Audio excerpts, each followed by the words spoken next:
Bom, deu a hora. Boa noite a todos. Esta é a aula do dia 20 de julho de 2020. Continuamos na pandemia, então vamos ter uma aula virtual. Nós temos hoje, estamos em 4. Quem vai me ajudar fazendo a oração? Faço, Dirceu. Obrigado. Vamos lá, Lucimília. Pode começar?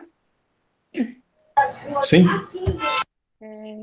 Então vamos nesse momento, né? Graças a Deus, agradecer que a gente está aqui, está com saúde, diante de tantos casos, tantos amigos, tantos familiares que a gente vê aí sofrendo com essa doença. Agradecer que nós estamos com saúde, que a gente está aqui ainda, pouquinha gente, mas firme e forte, né? Lutando e acompanhando. Que Deus nos dê sabedoria, entendimento, para que a gente abra nossa mente, nosso coração, e que a gente possa aprender sempre mais, mais, mais, e evoluir cada vez mais. E assim a gente pede, em nome de Deus, que nos abençoe e continue nos protegendo, a nós todos, a nossos amigos e a todos os nossos familiares. Que assim seja. Pai nosso que estais no céu, santificado seja o vosso nome, venha a nós o vosso reino, seja feita a vossa vontade, assim na terra como no céu. O pão nosso de cada dia nos dai hoje, perdoai as nossas ofensas, assim como nós perdoamos a quem nos tem ofendido, e não nos deixeis cair em tentação, mas livrai-nos, Senhor, de todo mal. Que assim seja, graças a Deus. Obrigado, Luci. Então, eu abri o capítulo 21, item 10.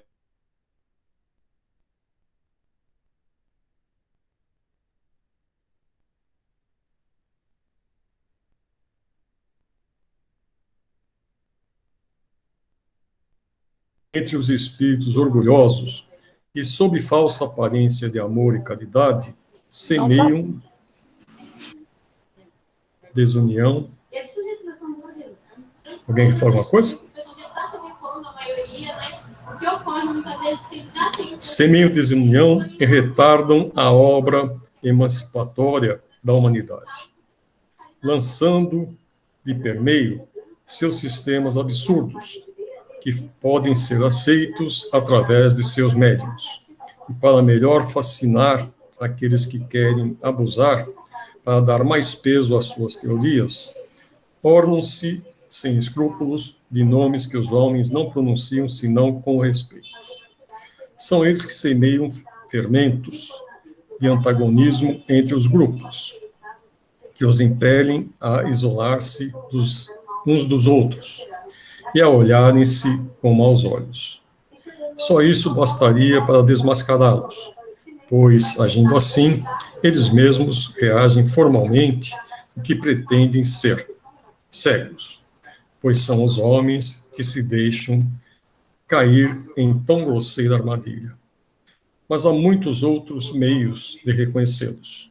Espíritos da ordem à qual dizem pertencer devem não só ser muito bons, mas, além disso, eminentemente racionais.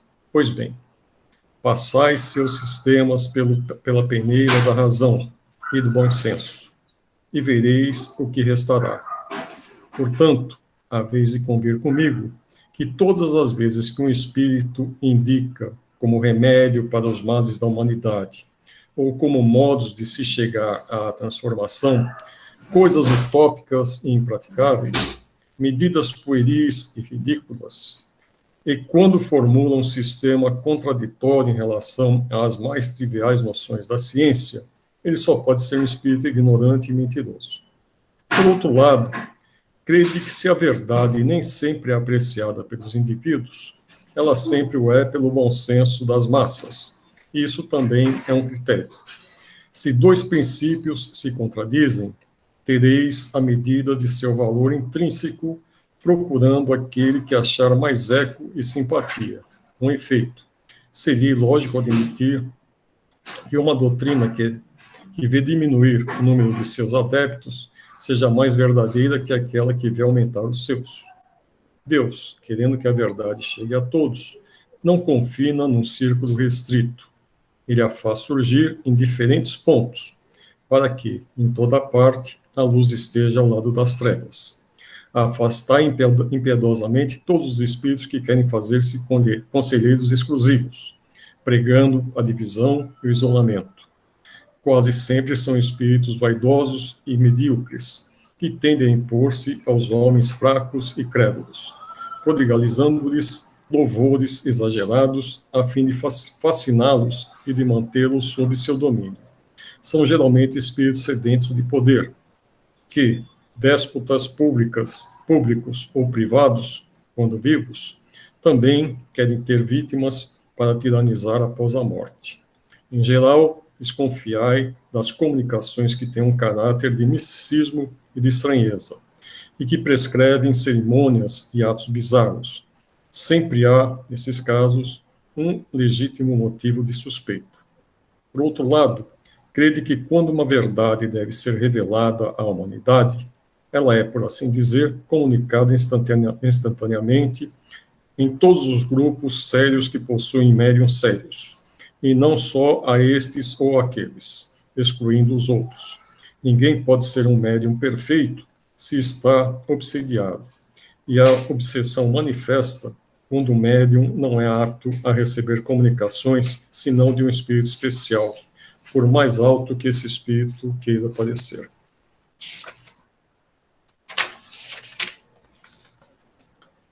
Consequentemente, todo médium e todo grupo que se creem privilegiados por comunicações que só eles podem receber e que, além disso, são sujeitos a práticas que beiram a superstição, sem dúvida, estão sofrendo o golpe de uma obsessão das mais bem caracterizadas, sobretudo quando o espírito dominador se vangloria de um nome que todos nós, espíritos e encarnados, devemos honrar e respeitar, não deixando que seja empregado despropositadamente.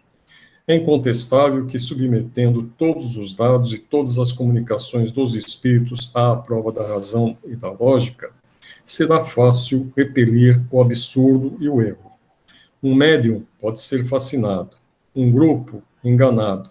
No entanto, o controle sereno dos outros grupos, o saber adquirido, a alta autoridade moral dos dirigentes de grupo e as comunicações dos principais médiuns, que recebem a marca da lógica e da autenticidade de nossos melhores espíritos, rapidamente farão justiça a esses ditados mentirosos e astuciosos, emanados de uma turba de espíritos enganadores e maldosos. Erasto, discípulo de São Paulo, Paris, 1862. Muito bem. E ainda continuamos tendo esses falsos profetas, né? Em todas as religiões, infelizmente. E aí, todos bem? Todo mundo sem Covid? Tudo bem. Vamos lá, vamos apresentar.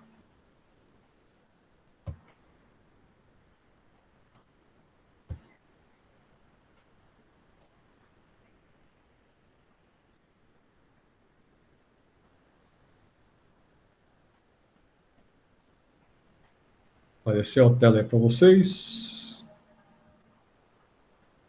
Apareceu sim.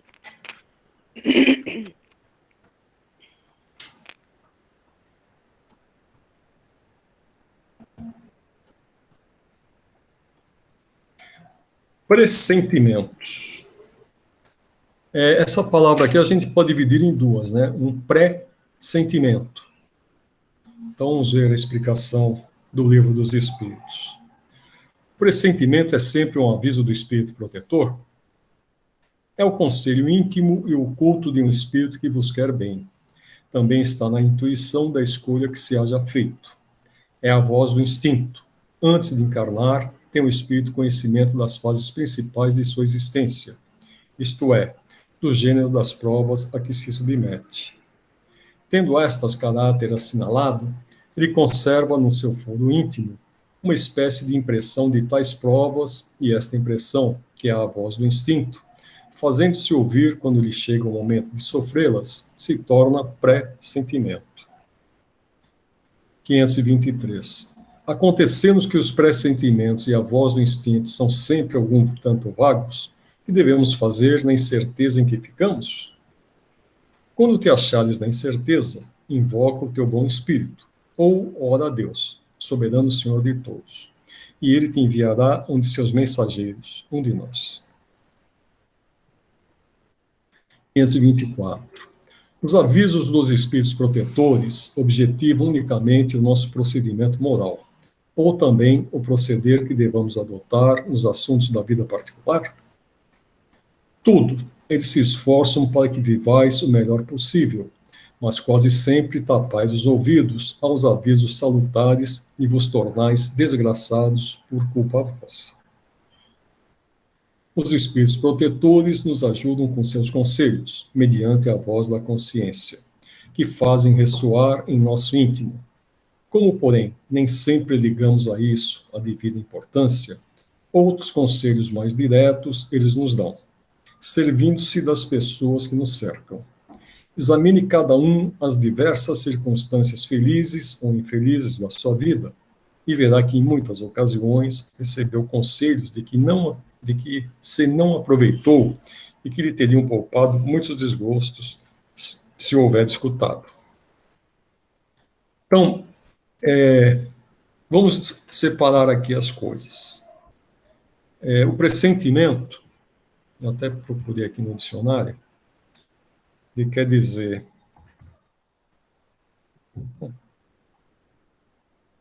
presságio, augúrio, prognóstico. Nossa, foi muito.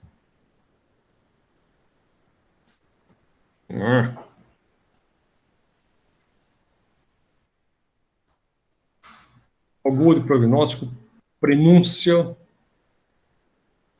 profecia ou vaticínio. Em espiritismo, o pressentimento é uma noção vaga de algo que está para ocorrer, ser para o bem ou para o mal.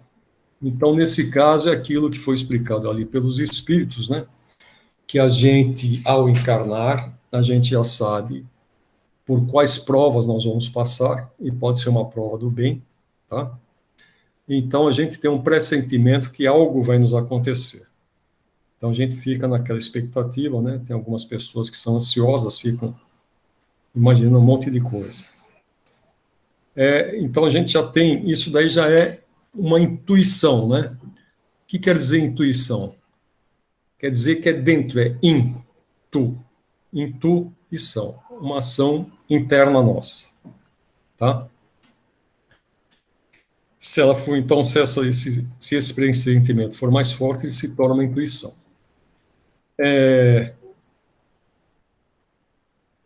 Aqui é o que está dizendo para a gente ali, que pressentimentos são lembranças vagas, intuitivas. Deixa eu subir esse negócio aqui, que senão...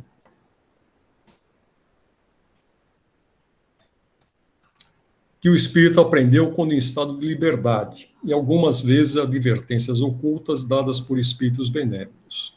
Então, intuição é intuição e inspiração é o que vem de fora para dentro, como o fato da gente inspirar, né? Eu vou inspirar, inspiro ou eu expiro, né? Então, vamos diferenciar uma coisa da outra. Quando a gente tem esse pressentimento, que é algo que ou a gente sabe que vai nos acontecer, que é uma das provas pelas quais nós vamos ter que passar, ou é algo que quando a gente está dormindo, a gente vai para o mundo espiritual e alguém lá nos passa alguma mensagem, olha, vai acontecer isso, alguma coisa desse tipo. Então, quando a gente acorda, é algo que vem de dentro da gente, né? É uma intuição. A inspiração é diferente.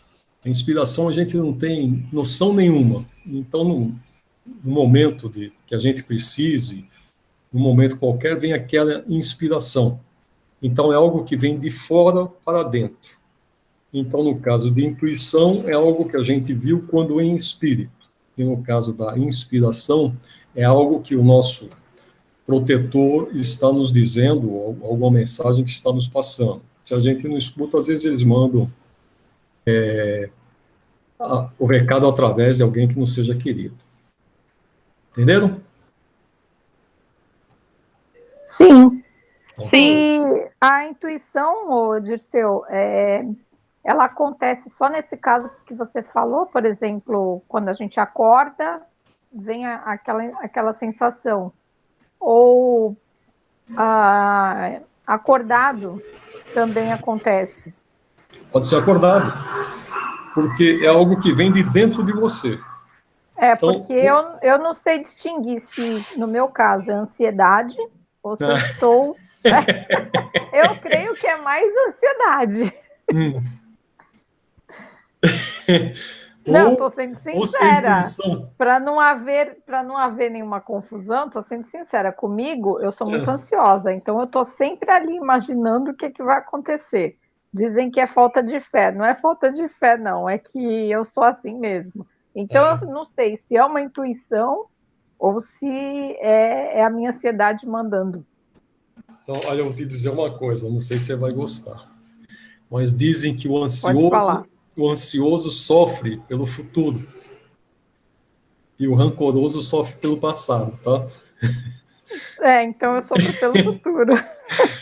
Mas agora... é isso mesmo, o ansioso é terrível, que eu também tenho uma ansiedade muito grande, você fica no se, e fica só no se vai acontecer, se vai, entendeu? É horrível mesmo.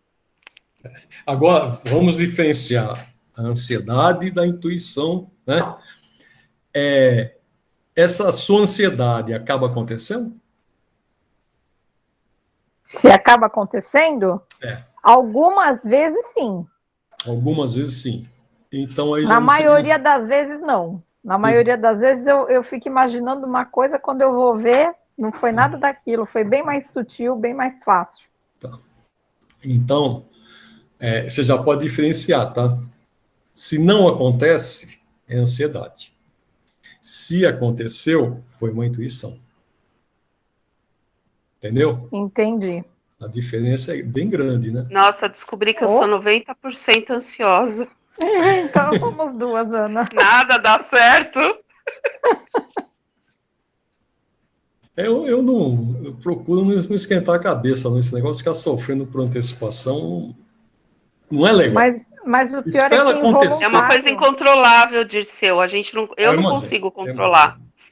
É uma coisa que vem e não tem como controlar isso. A gente quer mudar o pensamento, mas ele está lá, martelando. Aí é ruim, né? Porque você fica... É o que fala, você sofre pelo futuro, né? Sim. E acaba não acontecendo. Então, é uma situação... Graças a Deus, eu tenho ansiedade, mas não é uma outra coisa. Não é tão comum assim, não. Ainda dizem que eu sou de um signo que tudo tem que ser planejado. Imagina, junta com ansiedade, aí lascou. Bom, cada um, né? A gente não pode querer que todos sejam iguais a gente.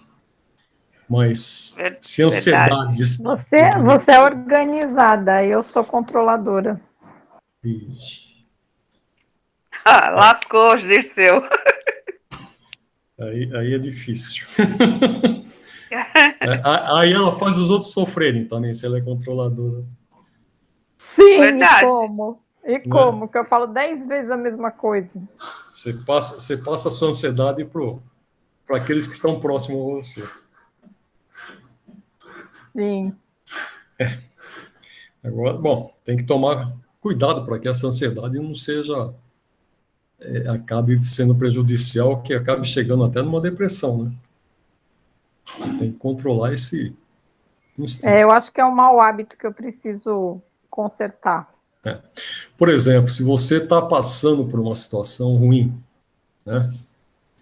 Aí nessa hora da ansiedade, né? Que você quer que termine, quer solucionar aquilo, né? Depois que passa, você faz uma análise do que aconteceu? Olha, Dirceu, geralmente comigo acontece assim, são coisas no dia a dia que eu quero que aconteça no ritmo e não acontece. Você quer resolver. Então, eu quero resolver. O meu esquema é tudo para ontem. Tudo para ontem, tudo direito. Eu não gosto de deixar ninguém esperando. Eu não gosto de marcar um compromisso e chegar atrasada. Então, por isso que eu falo, eu sou controladora e eu gosto de manter a disciplina.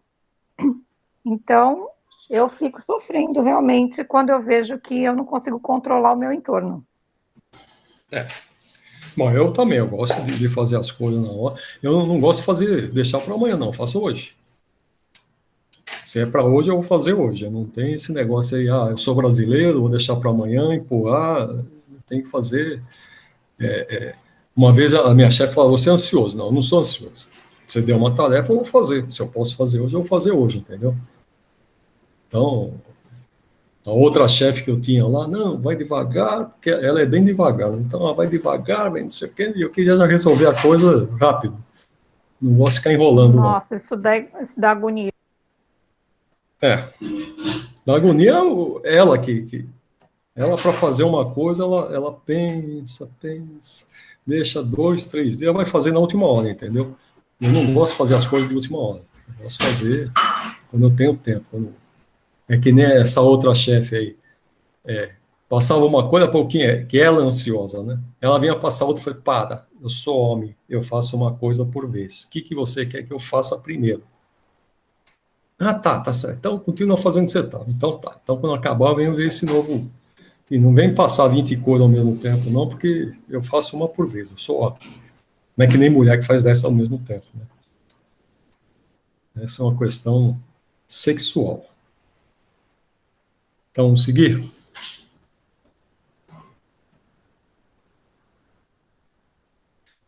Influência dos espíritos nos acontecimentos da vida. É mais ou menos uma sequência daquilo que nós vemos, mas de uma forma diferente agora. Agora vai ser a influência diária que a gente recebe desses espíritos, tá? 525. Exercem os espíritos alguma influência nos acontecimentos da vida? Certamente, pois que te aconselham, para o bem e para o mal, tá? 525A. Exercem essa influência por outra forma que não apenas pelos pensamentos que sugerem, isto é, têm ação direta sobre o cumprimento das coisas? Sim, mas nunca atuam fora das leis da natureza. Então, nesse caso, esse tipo de influência que eles fazem é o que a gente chama de inspiração, tá? Imaginamos erradamente que aos espíritos só caiba manifestar sua ação por fenômenos extraordinários. Quiséramos que nos viessem auxiliar por meio de milagres e os figuramos sempre armados de uma varinha mágica. Por não ser assim, é que oculta nos parece a intervenção que tem nas coisas deste mundo e muito natural o que se executa com o concurso deles. Assim é que, provocando, por exemplo, o encontro de duas pessoas que suporão encontrar-se por acaso, inspirando a alguém a ideia de passar por determinado lugar, chamando-lhe atenção para certo ponto, se disso resulta o que tem em vista.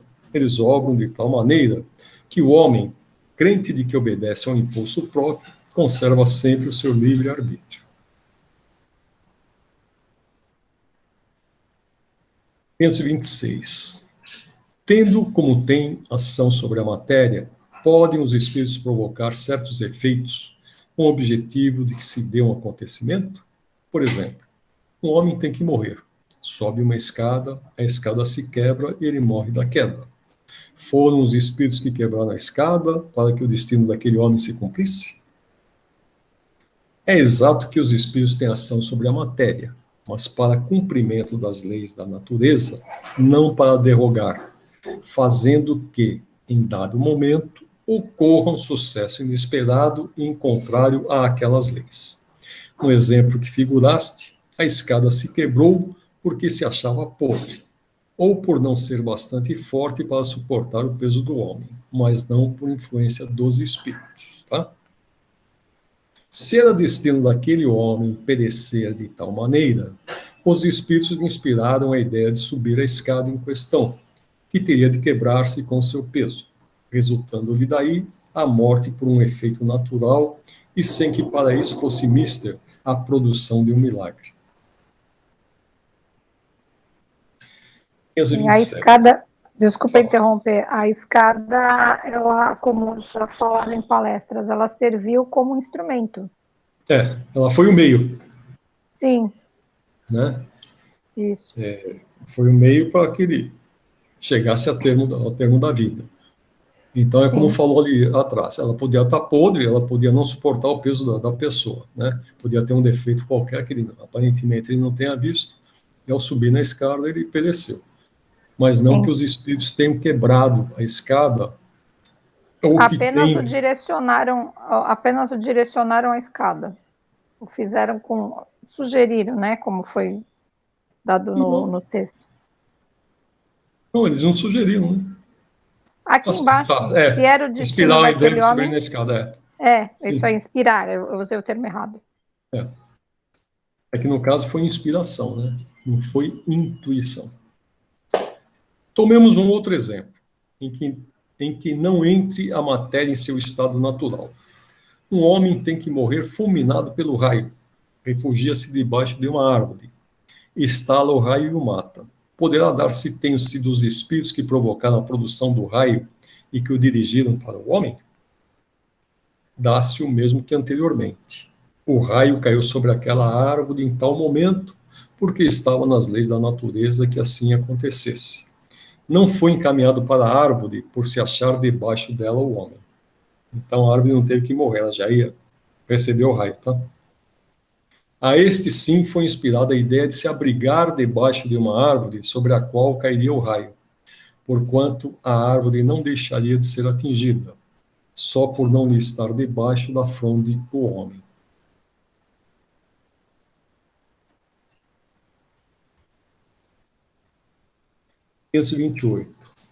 O caso de uma pessoa mal intencionada disparar sobre outra um projétil que apenas lhe passe perto sem atingir, poderá ter sucedido que um espírito bondoso haja desviado o projétil? Se o indivíduo alvejado não tem que perecer desse modo, o espírito bondoso lhe inspirará a ideia de se desviar, ou então poderá ofuscar o que impunha a arma, de sorte a fazê-lo apontar mal. Porquanto, uma vez disparada a arma, o projétil segue a linha que tem de percorrer. Aqui a gente tem outro caso, né? Esse caso aqui, a pessoa foi poupada. E tem aqueles casos que o pessoal fala, bala perdida. Não é bala perdida, é bala achada. Porque o indivíduo teria que ser alvejado. Então, pode ser que a pessoa tenha apontado mal e vai acertar quem não queria, né? Ou dispara para cima, nem sabe para onde foi a bala, e a bala vem a matar uma pessoa sem que o próprio atirador fique sabendo o que aconteceu. Ô, Dirceu, houve uma palestra há um tempo atrás, lá no Semente, onde a pessoa que estava palestrando relatou o caso da morte do filho. Ele policial, um amigo policial, muito amigos, estavam brincando com as armas. E, achando que estava descarregada, um atirou no outro. E aí ela relata o ocorrido e ela fala, eu passei muito tempo com aquela dor de mãe, mas depois eu me recompus e fui perdoar o rapaz que estava inconsolável, que era amigo do meu filho. E eu falei para ele, a arma, a bala, ela foi apenas um meio. Tinha que acontecer aquilo. Então, houve o perdão e tudo. Então, se encaixou nesse texto que você está falando, né? Que foi um meio. Sim. E até uma palestra bem comovente, quando ela relata o caso, né? Deve ser, né? Se é a própria mãe que está fazendo a palestra. E o fato dela perdoar, porque é o entendimento espírita, né? Nada acontece por acaso. Ela é bem conhecida lá no Semente. Eu não estou lembrando o nome dela agora, mas ela é bem conhecida lá. É uma situação difícil. Mas se a gente pensar dessa forma, né, que nada acontece por acaso, então não vai ter bala perdida, vai ter bala achada e assim por diante. Sim, inclusive o tema da palestra era sobre o luto, né? Interessante. É bom esses depoimentos, né? Mostrar a compreensão, inclusive, da própria pessoa ali e dar uma outra visão da própria doutrina para a gente, né? Sim, sim. 529. Que se deve pensar das balas encantadas, de que falam algumas lendas e que fatalmente atingem o alvo? Aí, lá era bala encantada, aqui é bala perdida. Por imaginação, o homem gosta do maravilhoso e não se contenta com as maravilhas da natureza. 529A. Podem os espíritos que dirigem os acontecimentos terrenos ter obstado a sua ação por espíritos que queiram o contrário? O que Deus quer se executa. Se houver demora na execução, onde surjam os obstáculos, é porque ele assim o quis. Então, a pergunta aqui é se os espíritos que dirigem os acontecimentos terrenos, nós vamos ver aqui um pouco mais para frente alguns desses acontecimentos, tá? Mas a ação deles não pode ser impedida por ninguém que queira o contrário. Pode ser para o bem, pode ser para o mal. A ação, o mal em termos, né? Porque esses espíritos que dirigem esses acontecimentos, eles são espíritos superiores. Então, às vezes uma ação como essa pandemia que a gente está vivendo nesse momento, né? A gente sabe que quem está no controle dessa pandemia é o próprio Cristo, porque nós estamos vivenciando naqueles momentos que a humanidade estava muito materializada, né? Muito individualizada e muito materializada.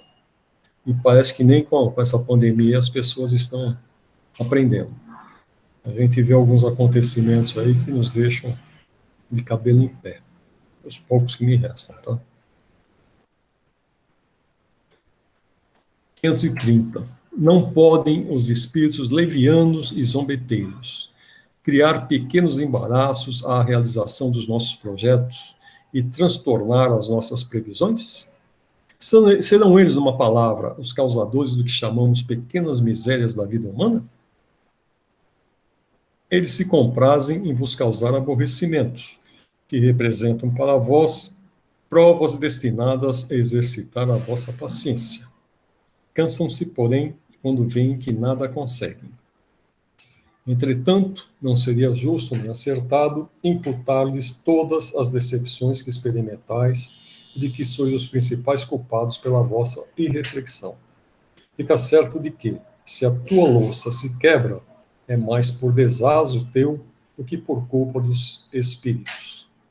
Então, olha, cuidado aí com a ansiedade, né?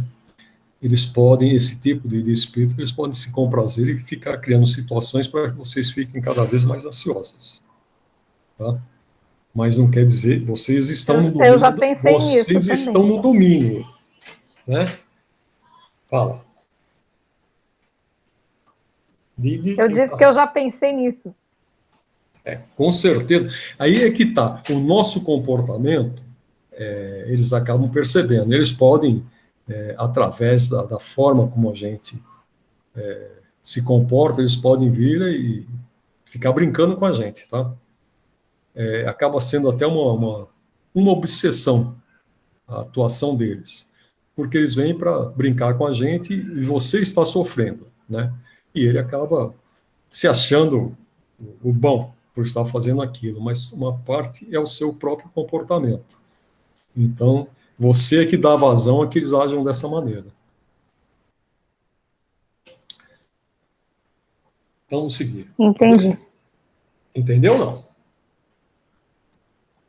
Entendi. Então, tá bom. 530A. Destes, os que provocam contrariedades, obram impelidos por animosidade pessoal ou assim procedem contra qualquer, sem motivo determinado, por pura malícia? por uma e outra coisa. Então, pode ser que eles tenham uma animosidade pessoal, pode ser que não. Então, agem por brincadeira. Às vezes, os que assim vos molestam são inimigos que granjeastes nesta ou em precedentes existências. De outras vezes, nenhum motivo há. Então, são aqueles zombeteiros que vêm brincar com a gente. Eles se comprazem com a própria brincadeira.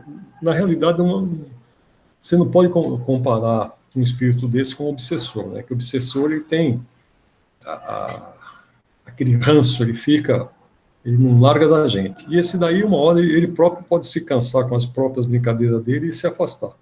Ou então acha que já brincou demais com você e vai se afastar, quando for do zombeteiro. No caso do obsessor, não. Aí ele vai ficar até que seja esclarecido ou que você acabe fazendo ouvidos moucos para ele. Né? 531. Extingue-se-lhes com a vida corpórea a malevolência dos seres que nos fizeram mal da terra? Muitas vezes reconhecem a injustiça com que procederam e o mal que causaram, mas também não é raro que continuem a perseguir-vos, cheios de animosidade, se Deus o permitir, por ainda vos experimentar. Então, a própria obsessão é uma prova pela qual a gente passa, né? Eu já falei algumas vezes e volto a repetir. Não existe obsessor, o que existe é professor. Se a gente está passando por uma obsessão, é porque o nosso comportamento não está adequado. Não importa o que a gente esteja fazendo. Então, a gente vai ter que corrigir algumas coisas para que a gente possa suplantar essa obsessão. 531A. Pode-se pôr termo a isso? Por que meio? Podeis, orando por eles e lhes retribuindo o mal com o bem. Acabarão compreendendo a injustiça do proceder deles. Ademais, se souberdes colocar-vos acima de suas maquinações, deixar-vos-ão por verificarem que nada lucram. Então, o que ele está dizendo aqui? Se a gente orar por eles, pedir o bem deles, eles podem compreender a injustiça e nos abandonar e cuidar da vida deles, né? Agora, por outro lado, se a gente mantiver um comportamento adequado, a gente vai se colocar acima das maquinações que eles fazem, né? Eles vão acabar nos deixando porque veem que a gente não dá ouvido àquilo que eles estão tentando nos fazer. A experiência demonstra que alguns espíritos continuam em outra existência a exercer as vinganças que vinham tomando e que assim, cedo ou tarde, o homem paga o mal que tenha feito a outrem, né? Existem casos, a gente tem obsessão de encarnado para encarnado, de encarnado para desencarnado, de desencarnado para encarnado e de desencarnado para desencarnado. Então, a gente tem, são 4 formas aí, 4 vias, né? Então, se a gente tem um obsessor que é muito insistente, mesmo após a nossa morte, ele pode querer vir ali, tirar satisfação e continuar o assunto que não foi resolvido quando em vida, mesmo estando os dois no mundo espiritual. A gente tem que lembrar que para isso é preciso que ambos estejam no mesmo lugar, né? Provavelmente no umbral. Tá? Se um estiver num plano e o outro no outro, ele não vai conseguir fazer nada. 532. Têm os espíritos o poder de afastar de certas pessoas os males e de favorecê-las com a prosperidade? De todo não, porquanto há males que estão nos decretos da providência. Amenizam-vos, porém, as dores, dando-vos paciência e resignação. Ficai igualmente sabendo que de vós depende muitas vezes poupar-vos aos males, ou, quando menos, atenuá-los. A inteligência Deus vos outorgou para que dela vos servais, e é principalmente por meio da vossa inteligência que os espíritos vos auxiliam, sugerindo-vos ideias propícias ao vosso bem. Porém, não assistem senão os que sabem assistir-se a si mesmos. Esse é o sentido destas palavras. Buscai e achareis. Batei e se vos abrirá. Sabei ainda que nem sempre é um mal que vos parece ser. Frequentemente, do que considerais um mal, sairá um bem muito maior. Quase nunca compreendeis isso, porque só atentais no momento presente ou na vossa própria pessoa. Então, essa frase aqui é muito importante, né? Aquilo que a gente considera um mal poderá ser um bem muito maior. Então, por exemplo, perdi o avião, né? Puxa vida, que mal que me aconteceu. Aí o avião cai. A gente vê que foi um bem muito maior, né? E isso acontece com alguma frequência, né? 533. Podem os espíritos fazer que obtenham riquezas os que lhes pedem que assim aconteça? Algumas vezes como prova, quase sempre, porém recusam, como se recusa à criança a satisfação de um pedido inconsiderado. Aqui tem um fato que é muito interessante. Todos esses centros católicos, onde ocorre muita gente, né? Aqui no Brasil a gente tem a Aparecida do Norte, lá em cima, acho que é Juazeiro, que tem o Padre Cício, tinha um outro padre aqui, não lembro, que era lá de Pirapora e Bom Jesus. Se a gente pegar Fátima em Portugal, Lourdes na França, no México tem uma outra lá. Então, são vários centros católicos, né, onde as pessoas acorrem com muita frequência. Geralmente são os santos, como a Aparecida aqui, que é o protetor do Brasil, que é a santa do Brasil, a padroeira do Brasil, né? Então, nesses centros, existem espíritos que estão ali para examinar o que está sendo pedido e, conforme o caso, pode ser ou não atendido, né? Pode ser que algumas vezes, como prova aqui, a pessoa até acabe ganhando uma certa riqueza, mas ela vai ter que superar a prova dela. Então, eles estão ali para atender, eles não vão atender banalidades como que traga o amor ou coisas desse tipo aí, né? Inclusive, esses recados que tem aí em vários lugares aí, traga o seu amor em 24 horas aí, a gente não pode dar muita valia a esse tipo. Mas todos os pedidos que são feitos nesse centro, eles são levados a sério e são examinados por essas equipes e depois vão atender ou não. Por isso que eles fazem aqui, aconteceu um milagre, aconteceu um milagre. E são esses pedidos que foram atendidos, né? No Espiritismo, a gente também faz os pedidos, mas não considera milagre, acaba entendendo que fomos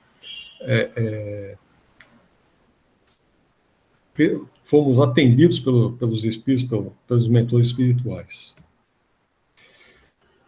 533A. São os bons ou os maus espíritos que concedem esses favores? Uns e outros, depende da intenção. As mais das vezes, entretanto, os que os concedem são os espíritos que vos querem arrastar para o mal e que encontram meio fácil de o conseguirem, facilitando-vos os gozos que a riqueza proporciona. Então, pedir dinheiro, ganhar na loteria, pode ser um mal para a gente, né? Pode ser que seja a nossa perdição. Com aquele dinheiro, a gente vai esquecer os problemas materiais, temporariamente, né? E vai cair na gandaia. Então, a gente pedir um bem e acaba conseguindo alguns males para a gente. Saber pedir também, né? 534. Será por influência de algum espírito que fatalmente a realização dos nossos projetos parece encontrar obstáculos? Algumas vezes é isso efeito da ação dos espíritos. Muito mais vezes, porém, é que andais errados na elaboração e na execução dos vossos projetos. Muito influi nesses casos a posição e o caráter do indivíduo. Se vos obstinais em ir por um caminho que não deveis seguir, os espíritos nenhuma culpa têm dos vossos insucessos. Vós mesmos vos constituís em vossos maus gênios. Eu passei por isso. 535. Quando algo de venturoso nos sucede, é ao Espírito, nosso protetor, que devemos agradecê-lo? Agradecei primeiramente a Deus, sem cuja permissão nada se faz. Depois, aos bons espíritos, que foram os agentes da sua vontade. Então, aqui é o milagre do católico, é o venturoso que a gente recebe do protetor. Né? 535A. O que sucederia se nos esquecêssemos de agradecer? O que sucede aos ingratos? 535B. No entanto, pessoas há que não pedem nem agradecem e às quais tudo sai bem. Assim é, de fato, mas importa ver o fim. Pagarão bem caro essa felicidade de que não são merecedoras, pois quanto mais houverem recebido, tanto maiores contas terão que prestar. Alguma pergunta sobre a influência dos espíritos? Não. Não? Não. Então tá. Não. Nossa. Também não. Também não? Então tá. Então, depois de 3 não, vamos a um sim. Esse ação dos espíritos nos fenômenos da natureza. E o próximo tema que nós vamos ver é sobre a guerra. Eu compilei alguns textos aqui que nós vamos lê-los depois, tá? 536. São devidos a causas fortuitas ou, ao contrário, têm todos um fim providencial os grandes fenômenos da natureza, os que se consideram como perturbação dos elementos? Esse era um daqueles casos daquela pergunta quando eu falei, nós vamos ver logo para frente a respeito dessa parte né, da natureza, tá? Tudo tem uma razão de ser e nada acontece sem a permissão de Deus. 536A. Objetivam sempre o homem esses fenômenos? Às vezes tem como imediata razão de ser o homem. Na maioria dos casos, entretanto, tem por único motivo o restabelecimento do equilíbrio e da harmonia das forças físicas da natureza. 536b. Concebemos perfeitamente que a vontade de Deus seja a causa primária nisto como em tudo. Porém, sabendo que os espíritos exercem ação sobre a matéria e que são os agentes da vontade de Deus, perguntamos se alguns dentre eles não exercerão certa influência sobre os elementos como os agitar, acalmar ou dirigir. Evidentemente, nem poderia ser de outro modo. Deus não exerce ação direta sobre a matéria. Ele encontra agentes dedicados em todos os graus da escala dos mundos. Então, isso aqui é muito importante, né? Deus não age sobre a matéria. Ele sempre vai ter espíritos que façam esse trabalho para ele. Desculpa. 537. A mitologia dos antigos se fundava inteiramente em ideias espíritas, com a única diferença de que consideravam os espíritos como divindades. Representavam esses deuses ou esses espíritos com atribuições especiais. Assim, uns eram encarregados dos ventos, outros dos raios, outros de presidir ao fenômeno da vegetação, etc. Semelhante crença é totalmente destituída de fundamento? Tão pouco destituída é de fundamento que ainda está muito aquém da verdade. 537A. Poderá então haver espíritos que habitem o interior da Terra e que presidam aos fenômenos geológicos? Tais espíritos não habitam positivamente a Terra. Presidem aos fenômenos e os dirigem de acordo com as atribuições que têm. Dia virá em que recebereis a explicação de todos esses fenômenos e os compreendereis melhor.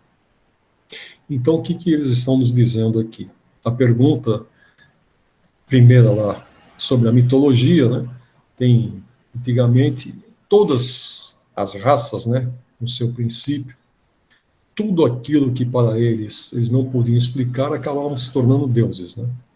Então, Deus do vento, Deus do sol, Deus do fogo, Deus disso, Deus daquilo, Deus daquele outro.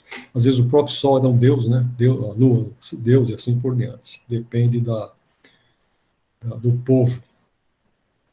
Mas na sua grande maioria, no princípio, tanto a lua quanto o sol eram deuses. Depois é que isso daí foi se depurando. Então, quando ele faz a pergunta ali se os espíritos têm essas atribuições especiais de criar o vento, o raio, assim por diante, né? Ele está dizendo que não tem fundamento essa crença mitológica. Já na seguinte aqui, ele pergunta se existem espíritos que habitem o interior da Terra e que façam os fenômenos geológicos. O que seriam isso daí? Os terremotos, né? Os vulcões e assim por diante. E aqui ele responde positivamente.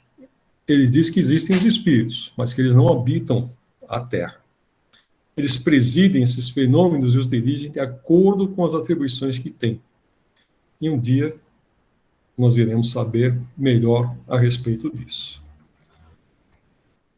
Aí vem a próxima pergunta.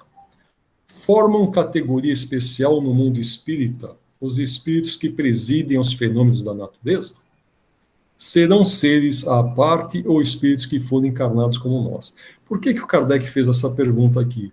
Porque ele foi esclarecido que existiam esses espíritos e que eles eram os responsáveis por todos os fenômenos da natureza.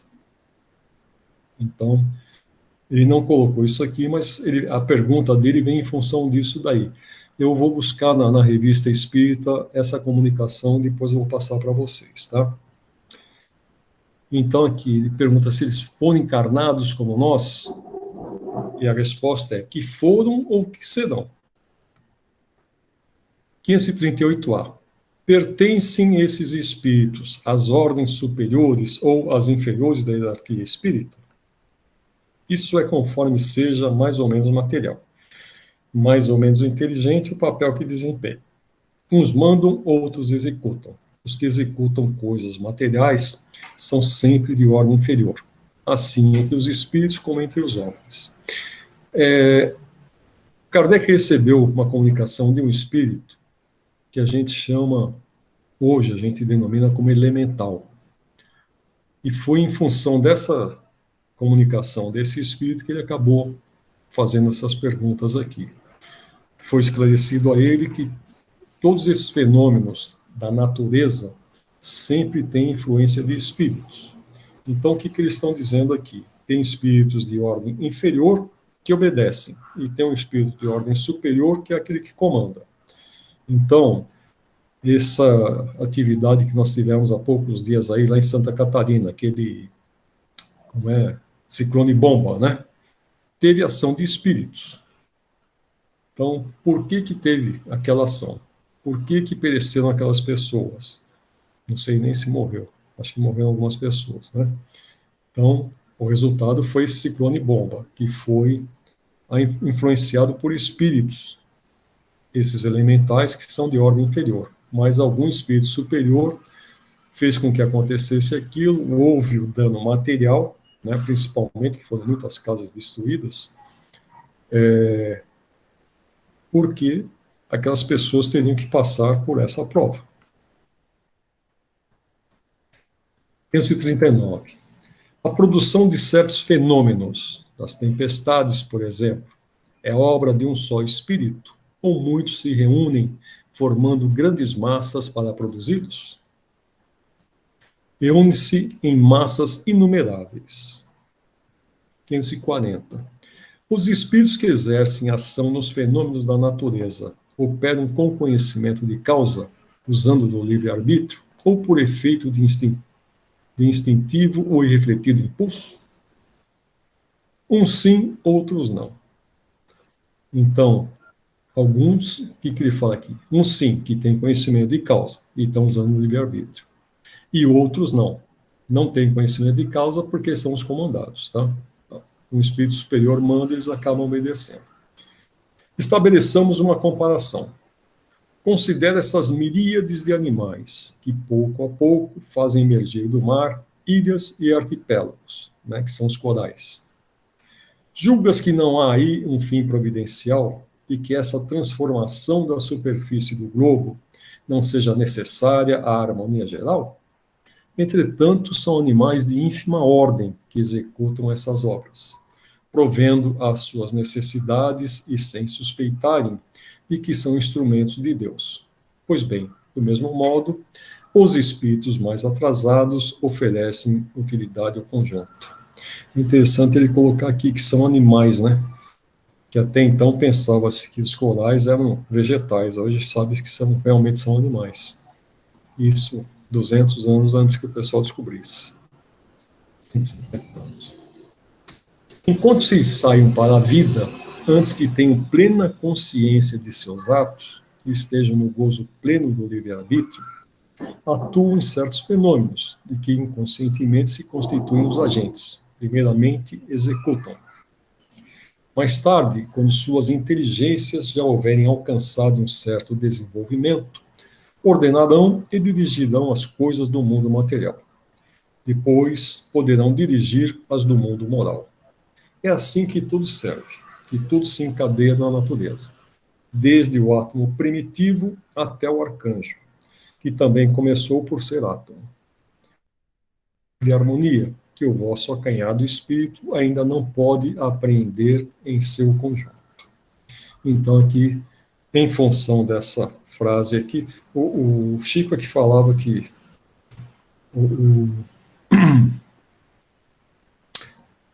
Leon Denis, ele fala que o homem dorme na matéria, né, sonha no vegetal,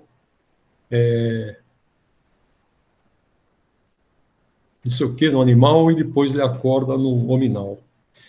E aqui eles estão dizendo que a gente vem do átomo, que é a matéria, até o arcanjo, que é o espírito já mais desenvolvido, né, que é o espírito puro. Então, desde lá do átomo até chegar ao arcanjo, tudo tem a lei de harmonia no nosso universo.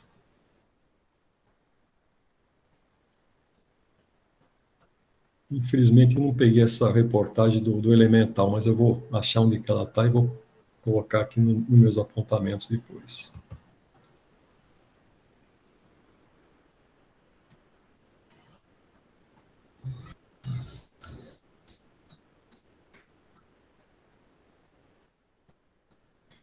Os espíritos durante o combate. Durante uma batalha, há espíritos assistindo e amparando cada um dos exércitos? Sim, e que lhes estimulam a coragem. Os antigos figuravam os deuses tomando o partido desse ou daquele povo. Esses deuses eram simplesmente espíritos representados por alegorias. 542. Estando numa guerra, a justiça sempre de um dos lados, como pode haver espíritos que tomem o partido dos que se batem por uma causa injusta? Bem sabeis haver espíritos que só se comprazem na discórdia e na destruição. Para esses, a guerra é a guerra. A justiça da causa pouco os preocupa. 543. Podem alguns espíritos influenciar o general na concepção de seus planos de campanha? Sem dúvida alguma, podem influenciá-lo nesse sentido, como com relação a todas as concepções. Poderiam maus espíritos suscitar-lhe planos errôneos com o fim de levá-lo à derrota? Podem, mas não tem ele o livre-arbítrio? Se não tiver critério bastante para distinguir uma ideia falsa, sofrerá as consequências e melhor faria se obedecesse ao invés de comandar. 545. Pode alguma vez o general ser guiado por uma espécie de dupla vista, por uma visão intuitiva que lhe mostre de antemão o resultado de seus planos? Isso se dá em miúde com o homem de gênio, é o que ele chama de inspiração, e o que faz que obre com uma espécie de certeza. Essa inspiração lhe vem dos espíritos que o dirigem, os quais se aproveitam das faculdades de que o vêm dotado. No tumulto dos combates, que se passa com os espíritos que sucumbem, continuam após a morte a interessar-se pela batalha? Alguns continuam a interessar-se, outros se afastam. Dá-se nos combates o que ocorre em todos os casos de morte violenta. No primeiro momento, o espírito fica surpreendido e, como que atordoado, julga não estar morto. Parece-lhe que ainda toma parte da ação. Na ação. Só pouco a pouco a realidade lhe surge. 147. Após a morte, os espíritos que, como vivos, se guerreavam, continuam a considerar-se inimigos e se conservam encarniçados uns contra os outros? Nessas ocasiões, o espírito nunca está calmo. Pode acontecer que nos primeiros instantes, depois da morte, ainda odeie o seu inimigo e mesmo o persiga. Quando, porém, se lhe restabelece a serenidade das ideias, vê que nenhum fundamento há mais para a sua animosidade.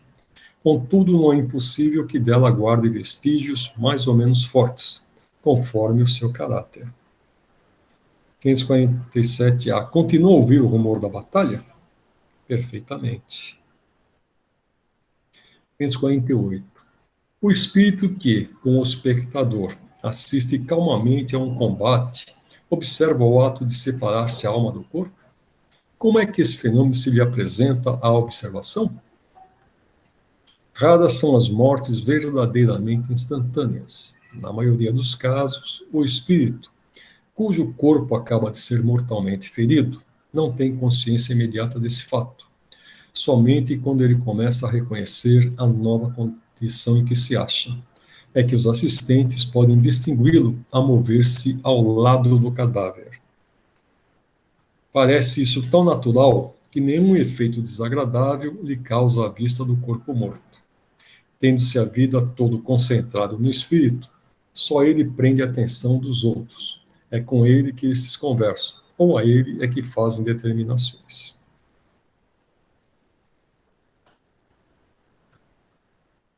Lá no interior, a gente ainda recebia espíritos da época da Guerra do Paraguai. Alguns ainda estavam ligados àquela parte da guerra. Já fazia o quê? Foi em 1860, mais de 100 anos. Então, eu trouxe aqui alguns comentários a respeito dessas duas últimas transparências que eu passei, desses dois últimos PowerPoint. Notícias da guerra. Deixa eu beber um pouco de água.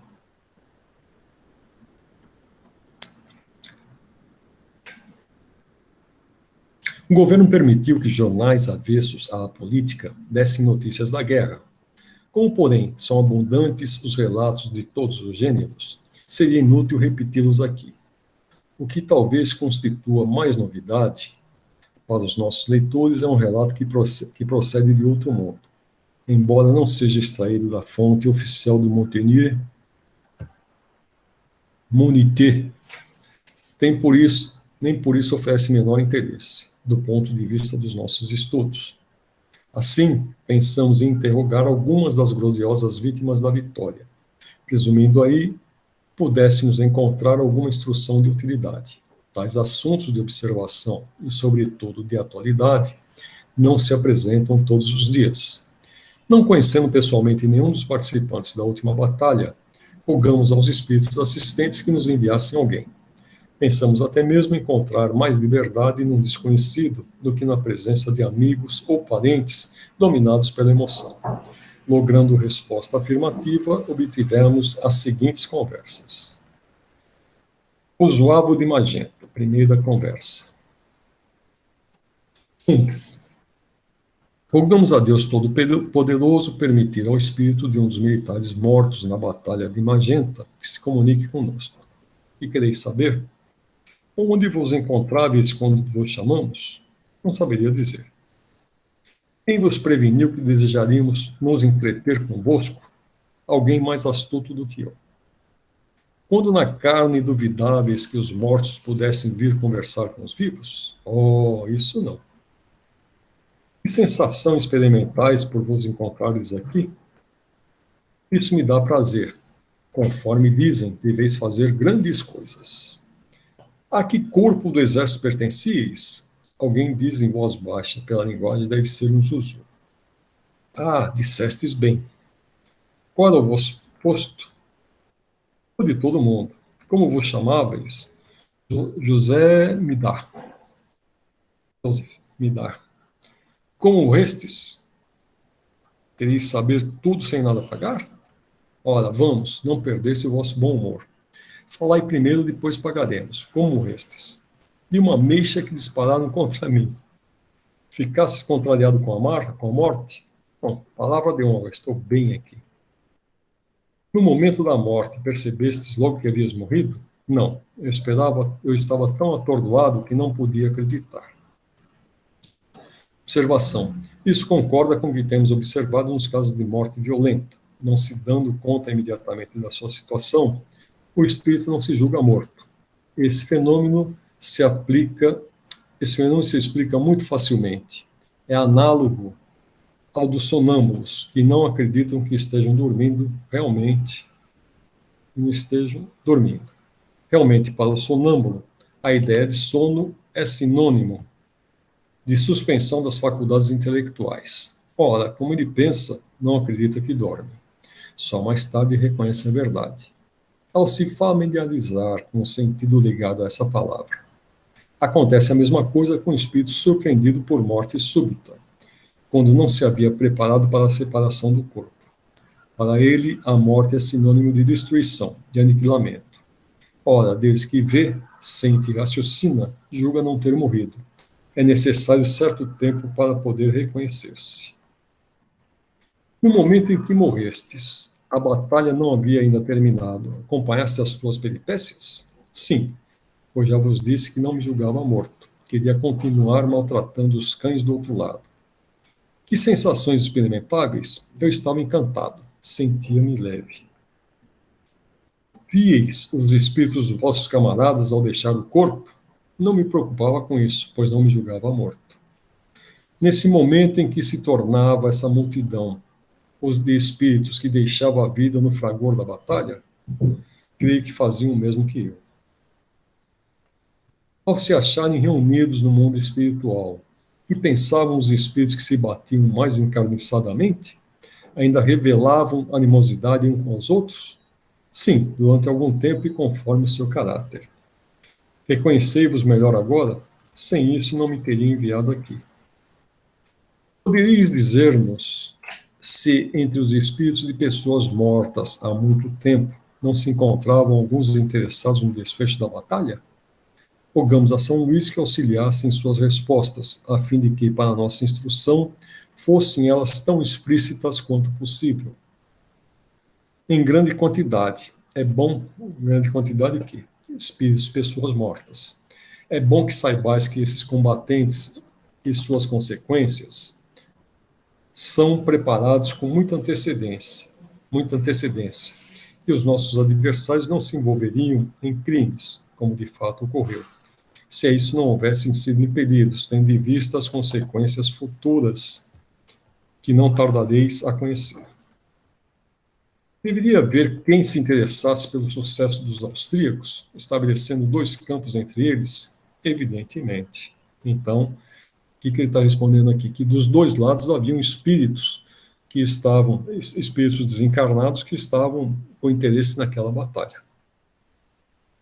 Observação, não parece que aqui estamos vendo os deuses de Homero a tomar partido, uns pelos gregos, outros pelos troianos?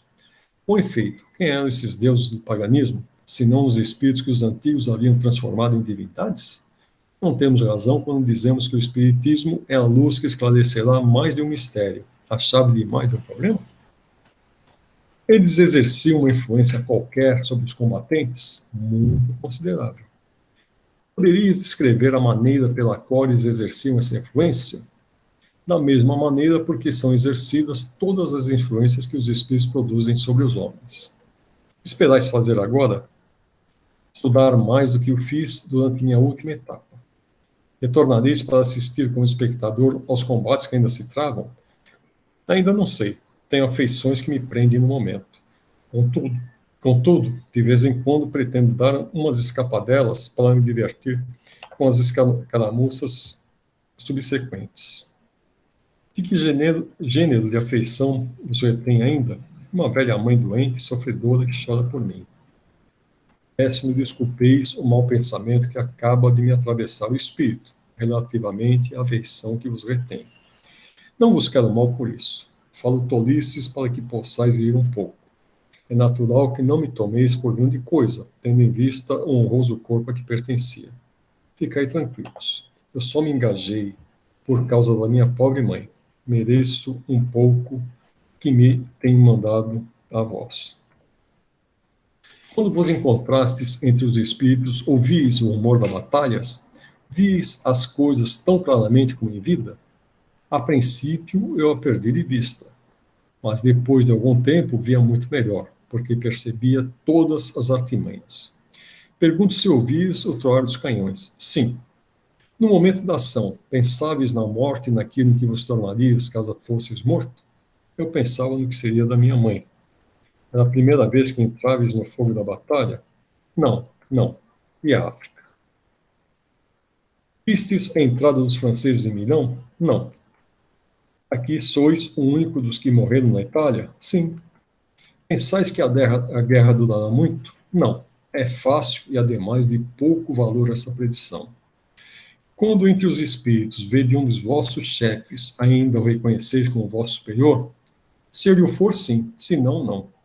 Observação: em sua simplicidade e em seu laconismo, essa resposta é eminentemente profunda e filosófica.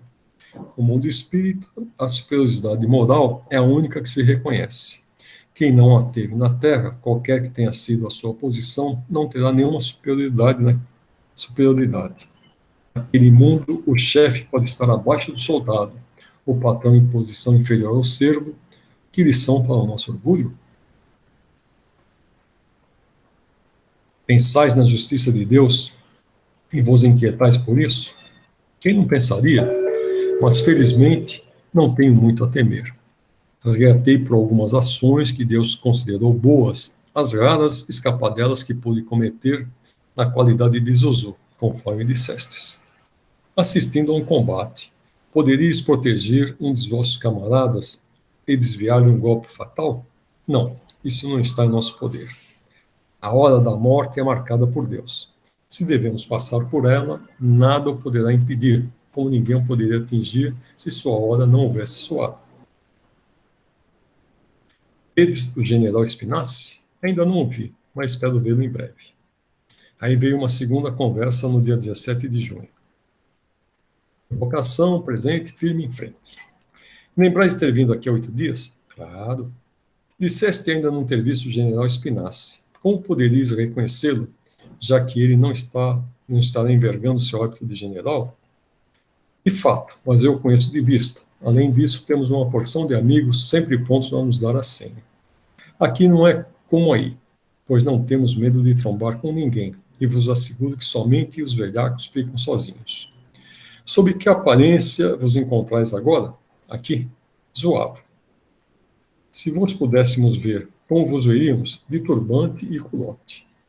Pois bem, supondo-se que nos aparecesseis de turbante e culote. Perguntamos onde adquiristes estas roupas, considerando-se que deixastes as vossas no campo de batalha? Ora essa, não sei de nada, tenho um alfaiate que me consegue algumas. E que são feitos o turbante e o culote que usais? Tendes alguma ideia? Não, isto concerne ao negociante de roupas usadas. Observação: essa questão da vestimenta dos espíritos e várias outras não menos interessantes que se ligam ao mesmo princípio são completamente elucidadas por novas observações feitas no seio da sociedade. Delas daremos conta no próximo número. Nosso bravo Zuavo não se acha assaz adiantado para resolver por si mesmo. Para isso foi-nos necessário o concurso de circunstâncias que se apresentaram fortuitamente e que nos puseram no caminho certo. Dai-vos conta da razão por que nos vedes, ao passo que não vos podemos ver? Acho que vossos óculos não estão muito fracos. Vossos óculos estão muito fracos. Não será por essa mesma razão que não podeis ver o general em uniforme? Sim, mas ele não o veste todos os dias. Em que dias o veste? Ora essa, quando o chamam ao palácio. Estais aqui vestidos zoavo, já que não vos podemos ver? Naturalmente, porque ainda sou zoavo. Lá se vão quase 8 anos, e também porque entre os espíritos conservamos a forma durante muito tempo. Mas isso é apenas entre nós. Compreendeis que quando vamos a um mundo completamente estranho, como a Lua ou Júpiter, não nos damos muito ao trabalho de fazer toalete. Falais da Lua e de Júpiter, já o visitastes depois de morto? Não, não me compreendeis. Depois da morte, já percorremos bastante o universo. Não nos explicaram uma porção de problemas da nossa Terra. Não conhecemos Deus e os outros seres muito melhor do que há 15 dias. Com a morte, o espírito passa por uma metamorfose que não podeis compreender. Revistes o corpo que deixaste no campo de batalha? Sim, ele não está nada belo. Que impressão vos deixou tal visão? Tristeza. Tendes conhecimento da vossa existência anterior? Sim, mas não era bastante gloriosa para que eu possa envaidecer-me. Dizei-nos apenas o gênero de vida que levastes, simples mercador de peles selvagens.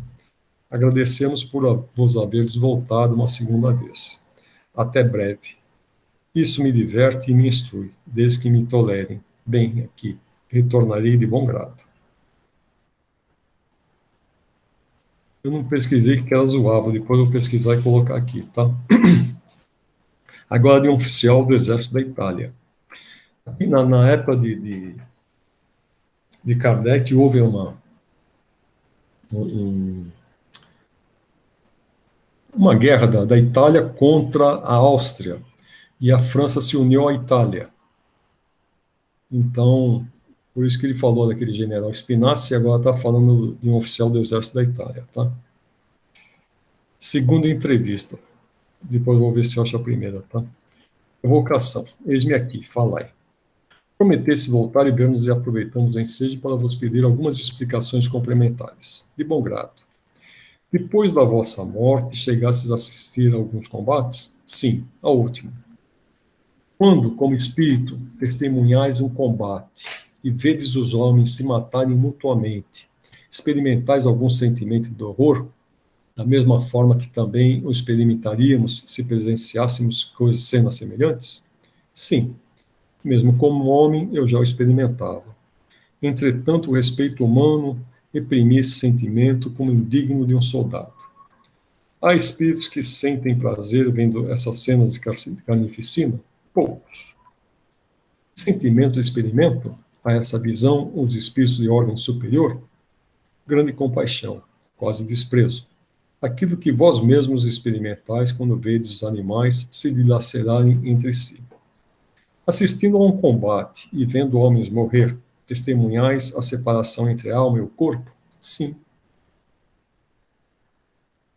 Nesse momento, vedes dois indivíduos, o espírito e o corpo. Não. Quem então o corpo? Mas nem por isso o corpo deixa de estar lá. Não deve ser distinto do espírito. Um cadáver, sim, mas não é mais um ser. Qual a aparência que então assume o espírito? Leve. O espírito afasta-se imediatamente do corpo? Dignai-vos descrever tão explicitamente quanto possível como as coisas se passam e como as veríamos, caso fôssemos testemunhas. Há poucas mortes realmente instantâneas.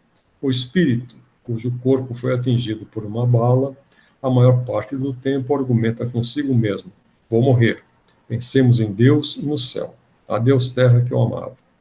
Depois desse primeiro sentimento, a dor o arranca do corpo, e só então podemos distinguir o espírito, que se move ao lado do cadáver. Isso parece tão natural que a visão do corpo morto não produz nenhum efeito desagradável, tendo sido toda a vida transportada para o espírito. Apenas este chama a atenção. É com o espírito que conversamos, ou é a ele que damos ordens. Observação. Poderíamos comparar esse efeito ao produzido por um grupo de banhistas. O espectador não presta nenhuma atenção às roupas deixadas à margem.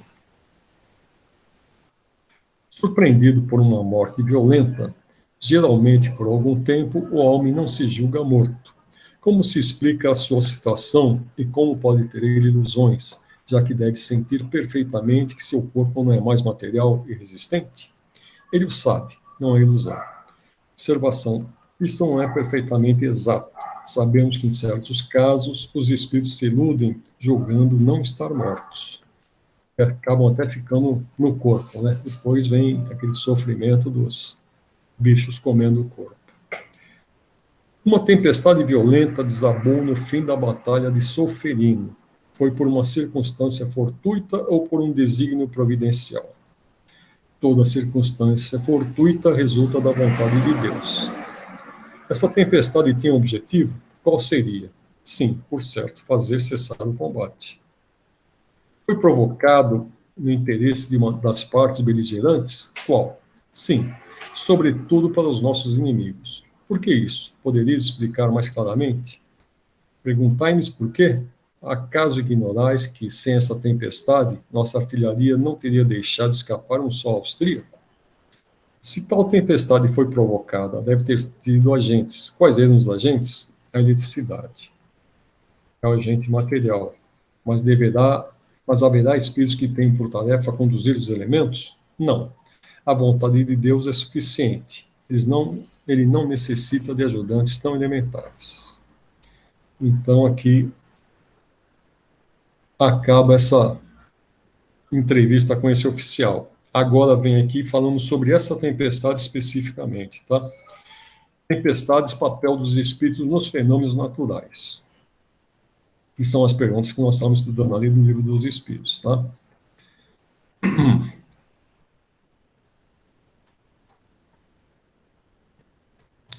Disseram-nos que a tempestade de Solferino tivera um objetivo providencial e nos assinalaram vários fatos desse gênero, especialmente em fevereiro e junho de 1848. Durante os combates, tinham essas tempestades um fim análogo? Quase todas. Interrogado a respeito, disse-nos o Espírito que em tais circunstâncias só Deus agia, sem intermediários. Permitimos algumas perguntas relativas ao assunto, que vos pedimos sejam resolvidas com a vossa clareza habitual. Concebemos perfeitamente que a vontade de Deus seja a causa primeira, nisto como em tudo. Porém, sabendo que os espíritos exercem ação sobre a matéria e que são os agentes da vontade de Deus, perguntamos se alguns dentre eles não exercerão certa influência sobre os elementos para os agitar, acalmar ou dirigir? Evidentemente, nem poderia ser de outro modo. Deus não exerce ação direta sobre a matéria. Ele encontra agentes delicados em todos os graus da escala dos mundos. O espírito evocado assim se expressou por ter um conhecimento menos perfeito dessas leis, assim como das leis da guerra. Então, aqui vem uma observação. A comunicação do oficial acima referida foi obtida no dia 1º de julho. Esta foi no dia 22 e por um outro médium. Nada na pergunta indica a qualidade do primeiro espírito evocado, qualidade que lembra espontaneamente o espírito que acaba de responder. Essa circunstância é característica e prova que o pensamento do médium em nada contribui para a resposta. É assim que, numa multidão de circunstâncias fortuitas, o espírito tanto revela a sua identidade como a sua independência. Eis porque dizemos ser necessário ver muito e observar bastante. Só assim descobriremos uma porção de matizes que escapam ao observador superficial e apressado. Sabe-se que é preciso aproveitar os fatos quando eles se apresentam, e não será provocando que os obteremos. Observador atento e paciente encontra sempre alguma coisa a respingar. A mitologia se fundava inteiramente em ideias espíritas, com uma única diferença, de que consideravam os espíritos como divindades, representavam esses deuses ou esses espíritos com atribuições especiais. Assim, uns eram encarregados dos ventos, outros do raio, outros de presidir o fenômeno da vegetação, etc. Semelhança de crença totalmente instituída de fundamento é de tal modo destituída de fundamento que ainda há muito aquém da verdade. No começo das nossas comunicações, os espíritos nos disseram coisas que pareceram confirmar esse princípio. Falaram, por exemplo, que certos espíritos habitam mais especialmente o exterior da Terra e presidem aos fenômenos geológicos. Sim, e não tardareis muito a ter explicação de tudo isso. Os espíritos que habitam o interior da Terra e presidem os fenômenos geológicos são de uma ordem inferior? Tais espíritos não habitam positivamente a Terra, presidem os fenômenos e os dirigem, são de uma ordem completamente diversa. São espíritos que se encarnaram em homens como nós, o serão o que já foram. Ir-vos-ei mais a respeito, dentro de pouco tempo, se o quiserdes. Então, aqui foram as perguntas que o Kardec acabou colocando no Livro dos Espíritos, tá? Eu vou parar aqui. Aqui eu tenho uma outra comunicação. E eu tenho mais... Aqui a página 8 tem mais 2 páginas. Eu vou buscar sobre essa... Eu acho que a da batalha eu tenho aqui.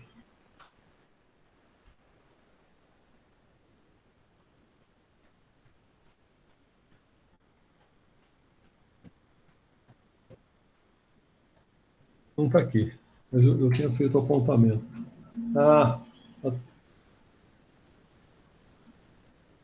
Está em 1868, essa aqui é de 1859.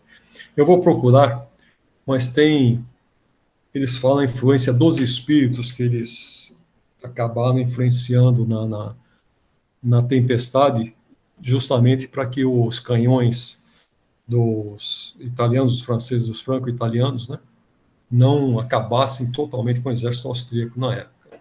E vou buscar também a outra daquele elemental, que ele deu uma entrevista ele deu uma resposta, tá aqui preciso achar aqui na Revista Espírita, tá? Fico devendo isso para vocês, porque já está chegando a hora aqui. Tudo bem? Alguma pergunta? Não tem pergunta, não. Tá. Então, quem está com vontade de fazer a fechadura?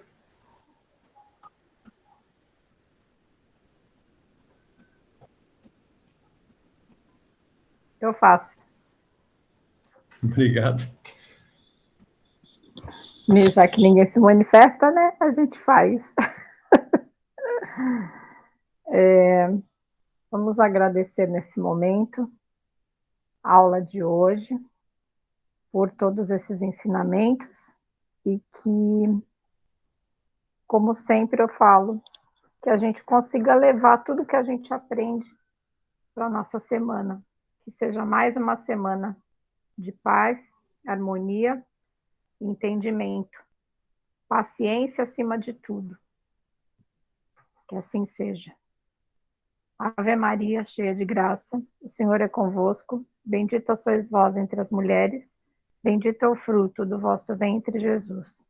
Santa Maria, Mãe de Jesus, rogai por nós, pecadores, agora e na hora de nossa passagem, que assim seja, graças a Deus. Então, boa noite a vocês, muito obrigado pela participação. Vocês tenham uma boa semana e cuidem-se. Boa noite, pessoal. Para você também. Boa noite. Boa semana. Boa semana a todos. Boa noite. Boa noite.